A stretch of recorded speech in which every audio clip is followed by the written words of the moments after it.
Alright, welcome back. We're working on some Common Core geometry. We're looking at Module 4, Lesson 13 on page 165. I'm thinking of doing number 8, given quadrilateral J, K, L, M with vertices of J, negative 4, 2. And this time we'll do this using some Sketchpad. I'm going to go to the graph and I'm going to show grid so that I can see where these points are. I also think the easiest way to put these points in is to go to graph, plot points. So I'm going to put in points negative 4, 2. And I'm just going to put the rest in this way, and you can join back up after I've joined in and then change the labels on them so they match the picture. Okay, welcome back. I plotted up the points and relabeled them, mostly by double-clicking, calling them the correct point, and it turned on the label tool. So this set up our quadrilateral. All right, first question, A, is it a trapezoid? Well, trapezoid should have a pair of opposite sides parallel, so I think the easiest way to do that is measure up some slopes.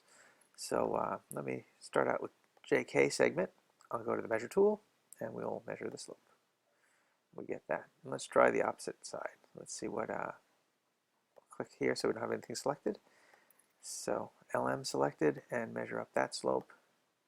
It is the same. So looks like it is a trapezoid to answer part A. B, is it a parallelogram? Let's try the other sides. Let's try KL, measure up that slope. I get that. And JM, measure up that slope. Negative 1.67. So it looks like the opposite pairs are parallel. So it does look like we have a parallelogram. Is it a rectangle? Well, we can do a calculation. Let's actually do that. I'm going to select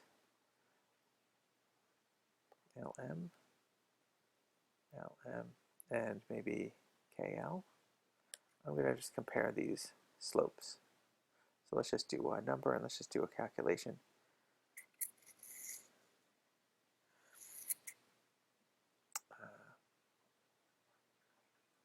I'm just going to take, I'm trying to see if these slopes are negative reciprocals, because then that would make them perpendicular to each other. So I could just take negative 1 times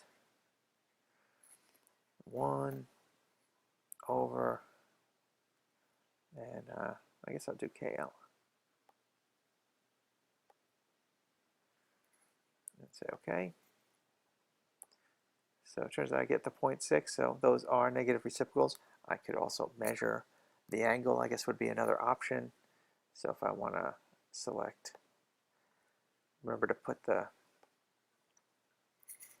vertex where you want the angle in the middle. So I measured angle MLK, measure angle. I should get 90 degrees. And since all these are parallel, I could use the properties of parallel lines and such. They'll all be 90 degrees. I could just measure each one. So we do have a rectangle. Is it a rhombus? Well, I think we can tell that by measuring up some sides. So I'm just going to click a side, and let's measure up a length. Maybe we'll measure up this length. I just had too much selected. Measure up this length. And since their parallelogram has opposite sides parallel and equal in length, we should get the same for all these. So we do indeed get a rhombus. Is it a square? It is a square. It's a rhombus with right angles, or it's a rectangle with 4 equal sides. So I go with square. And name a point on the diagonal of JKLM. All right, let's go ahead and just construct up a diagonal. So easiest way to do that, I think, is to grab the segment tool. Make sure I have the segment tool there. So I can just plot a point on there and grab it, but why don't I just pick the midpoint? So I have the diagonals. I'll go ahead and just use the point tool. So they're kind of both selected, highlighted there. I click on this, and then I just got to measure the coordinates of that point. So I'll just get my point selected by itself, measure the coordinates, and I get 0, 1 is a point, and it happens to be the midpoint of the diagonals. All right, and that answers up all the parts of question 8.